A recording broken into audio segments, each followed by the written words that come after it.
Kozhikode link റോഡിലുള്ള magic ഫ്രെയിംസിന്റെ Apsara തിയേറ്ററിലാണ് ഞായറാഴ്ച cinema പ്രദർശനത്തിനിടെ bomb ഭീഷണിയുണ്ടായത്. രാത്രി 8:30യോടെയാണ് മമ്മൂട്ടിയുടെ ടർബോ സിനിമ പ്രദർശിപ്പിച്ചുകൊണ്ടിരിക്കെ തിയേറ്ററിന്റെ വാട്സപ്പ് ഗ്രൂപ്പിൽ ഭീഷണി സന്ദേശം എത്തുന്നത്. ഉടൻ തന്നെ തിയേറ്റർ അധികൃതർ ഷോ നിർത്തിവെക്കുകയും ടൗൺ സ്റ്റേഷനിലേക്ക് വിവരമറിയിക്കുകയും ചെയ്യുകയായിരുന്നു. തുടർന്ന് ബോംബ് സ്ക്വാഡും ടൗൺ പോലീസും സ്ഥലത്തെത്തി പരിശോധന നടത്തി. എന്നാൽ പരിശോധനയിൽ ഒന്നും കണ്ടെത്താനായില്ല. അസിസ്റ്റന്റ് കമ്മീഷണർ KG സുരേഷിന്റെ നേതൃത്വത്തിലാണ് പരിശോധന നടത്തിയത്. അന്വേഷണത്തിൽ സന്ദേശം അയച്ച പത്തനംതിട്ട സ്വദേശിയെ പോലീസ് തിരിച്ചറിഞ്ഞിട്ടുണ്ട്. ഒരു വർഷത്തെ ഇടവേളയ്ക്ക് ശേഷമാണ് അപ്സര തിയേറ്ററിൽ വീണ്ടും തിരശീല ഉയരുന്നത്.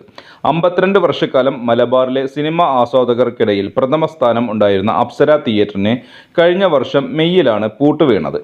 1000-ലധികം പ്രേക്ഷകർക്ക് ഒരേ സമയം സിനിമ ആസ്വദിക്കാൻ കഴിയുമായിരുന്ന കേരളത്തിലെ അപൂർവം തിയേറ്ററുകളിൽ ഒന്നായിരുന്ന അപ്സര അടച്ചുപൂട്ടിയത് കോഴിക്കോട്ടെ ചലച്ചിത്ര പ്രേമികളെ ഏറെ നിരാശരാക്കിയിരുന്നു. ലിസ്റ്റിൻ സ്റ്റീഫന്റെ മാജിക് ഫ്രെയിംസ് ഏറ്റെടുത്തതോടെയാണ് സിനിമയുടെ വെള്ളി വെളിച്ചത്തിലേക്ക് അപ്സര തിയേറ്റർ തിരിച്ചു വരുന്നത്. മാജിക് ഫ്രെയിംസ് അപ്സര എന്ന പേരിൽ ശബ്ദ സംവിധാനങ്ങളിൽ ഉൾപ്പെടെ പുതുമയുമായാണ് അപ്സരയുടെ തിരിച്ചുവരവ്. 1000 പേർക്ക് ഇരിക്കാവുന്ന തിയേറ്റർ എന്ന പ്രത്യേകത നിലനിർത്തിക്കൊണ്ട് തന്നെയാണ് തിയേറ്റർ മുഖമെനുക്കി തിരിച്ചു വന്നത്. ടർബോയായിരുന്നു അപ്സരയുടെ ഉദ്ഘാടന ചിത്രം.